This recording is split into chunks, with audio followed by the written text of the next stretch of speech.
कहानी शुरू होती है एक खतरनाक डार्क लॉर्ड से जो अपना आतंक इस दुनिया के चारों ओर फैला रखा है। तो इसका दादागिरी कम करने 9 क्लैन एक दूसरे के साथ हाथ मिलाकर इसका फील्डिंग सेट करने आ जाते। डार्क लॉर्ड अपने में ही बहुत कॉन्फिडेंट है। आज वो इन इंसानों को आराम से मच्छरों की तरह खत्म कर देने वाला है। नहीं तो मैं हमेशा के लिए एक सॉल्टेड मछली बन जाऊंगा। और फिर एक बड़ा सा साथ हमें 14 साल बाद का दिखाया जाता, जहां डार्क लॉर्ड अब सचमुच में ही एक मछली बनकर डरा सहमे रहने लगे हैं। यहाँ तक कि वो आज अपनी बेटे तक का परछाई देखकर डर जाते, जो बाहर से अभी कुछ शॉपिंग कर आया है। डार्क लॉर्ड को अपनी बेटे का चिंता होने लगता, क्योंकि वो बहुत भोला जो है, इसलिए वो उसे कहते, बेटा तू ऐसे बाहर मत निकल, बाहर बहुत ही जालिम दुनिया बैठी है। उन्हें जैसे तेरा असलियत पता चलेगा वो तुझे मार देंगे। रेंजी को इस तरह से डरा हुआ देखकर उसका फ्यूचर के लिए डार्क लॉर्ड उसे कहते अपना आइडेंटिटी सबसे छुपा कर मास्टर लीग में पढ़ने जाने के लिए, जिससे वो एक अच्छा होने का सर्टिफिकेट लेने के साथ एक अच्छी जिंदगी जी सके, डीमन समाज का जो फ्यूचर बचाना है। रेंजी ये सुन बहुत ही एक्साइटेड हो जाता और डीमन लॉर्ड उसके सेफ्टी के लिए अपना बॉडीगार्ड ली को इसके साथ भेज देते बाहर पढ़ने जाने के लिए, अपने दिल पर पत्थर रखकर।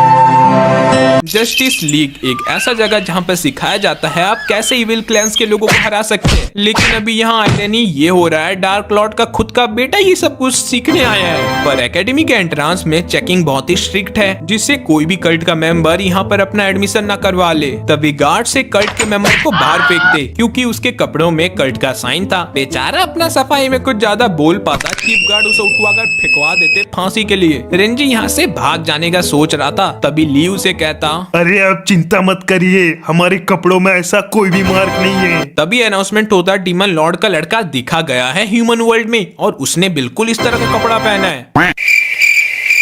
गार्ड्स आसपास के लोगों को लेकर जा रहे थे जिन्होंने इस तरह का कपड़ा पहना था। कौन लीक कर रहा है हमारे सीक्रेट, वो जब तक इन्हें पकड़ पाते। ली रेंजी का भेष लड़की में बदलकर उसे अंदर भेज देता और गार्ड्स को शक भी नहीं होता इतनी सुंदर लड़की को देखकर। तभी रेंजी पीछे देखता तो ली भी अपना भेष बदलकर एक बदसूरत औरत बनकर अंदर आया है। इस बीच डायरेक्टर और डिसिप्लिन डिपार्टमेंट की हेड को शक हो जाता इन पर, जिसका नाम मिंजू है। रेंजी डर रहा होता, तब वो ये रियलाइज करता ये लड़की उसमें नहीं शक कर रही है, उसे ली लग रहा है कोई गुंडा बदमाश जो रेंजी को कर रहा है। तो अब ये भी वैसा एक्ट करने लगता। हाँ हाँ, मैं तो एक बदमाश हूँ। मिंजू रेंजी को प्रोटेक्ट करने के लिए ली से लड़ने लगती और उसके ऊपर अपना स्पेशल अटैक कर पाती। उससे पहले ये लड़का आकर उसका ध्यान बिठा देता और ली यहाँ से हो जाता फरार। मिंजू इस लड़के में अपना गुस्सा निकालने लगती, क्योंकि इसी की वजह से तो ली यहाँ से भाग गया। तब वो उसे बताता उसे जोर का 2 नंबर लगा है और वो यहाँ पर टिश्यू पेपर ढूंढते हुए आ गया है। रेंजी उसे अपना हैंकरचीफ देता तो वो इसके प्यार में पड़ जाता। फिर उसका जाते ही मिंजू रिंची को बताती उसे लड़के बिल्कुल नहीं पसंद, पर रिंची तो एक प्यारी सी लड़की है तो वो उसे हमेशा प्यार करेगी। बाद में मिंजू डार्क लॉर्ड का फोटो दिखाते हुए बताती, यह है डार्क लॉर्ड का लड़का और मेरा सबसे बड़ा दुश्मन। ये जिस दिन मुझे मिल गया मैं इसका छोटा छोटा टुकड़ा कर कर कुत्तों को खिलाऊंगी। रेंजी को डरा हुआ देख मिंजू कहती तुम्हें उसे डरने का कोई जरूरत नहीं है, मैं हमेशा तुम्हें उसे प्रोटेक्ट करूंगी। इसके बाद हमें एंट्रेंस सेरेमनी का दिखाया जाता, जहाँ मिंजू सभी को हेडमास्टर फेट से इंट्रोड्यूस करवा रही थी। सभी पहली बार बहुत ही एक्साइटेड थे, लेकिन कुछ देर बाद उनका भाषण सुन इतने देर तक खड़े खड़े सब बोर हो जाते। तभी हेडमास्टर टॉपिक उठाते इविल लोगों को मारने का, जिसे सुनते साथ सभी के अंदर जोश आ जाता बुरे लोगों को मारने के लिए, और ये लोग अच्छे मानते अपने आप को। उतने में रेंजी देखता उसका पुतला का ऊपर में टांगा जा रहा है, जिसके बाद मिंजू राम भगवान के जैसे उसका सर्वनाश कर देती और उसमें से एक बॉल उछलता। वहाँ सभी बच्चों में खुशी का लहर था, लेकिन रिंजी इस भीड़ से अपना जान बचाकर बाहर भागने का कोशिश में। उतने में उसका खराब किस्मत, उसके हाथ वो बॉल लग जाता जिसे पाने के लिए सब कोशिश में थे।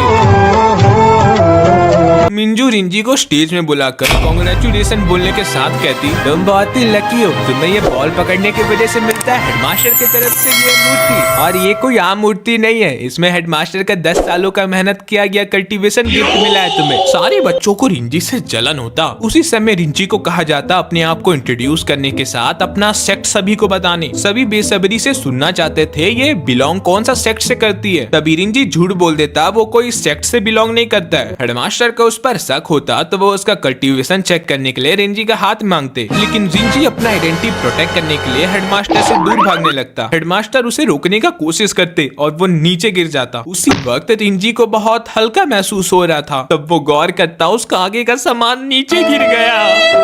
स्टूडेंट शक करने लगते ये जरूर कोई लड़का है। उस समय मिंजू रिंजी को प्रोटेक्ट करते हुए कहती, तुम सब उसका मजाक क्यों उड़ा रहे हो, क्या हो गया उसके आगे के छोटे। मिंजू फिर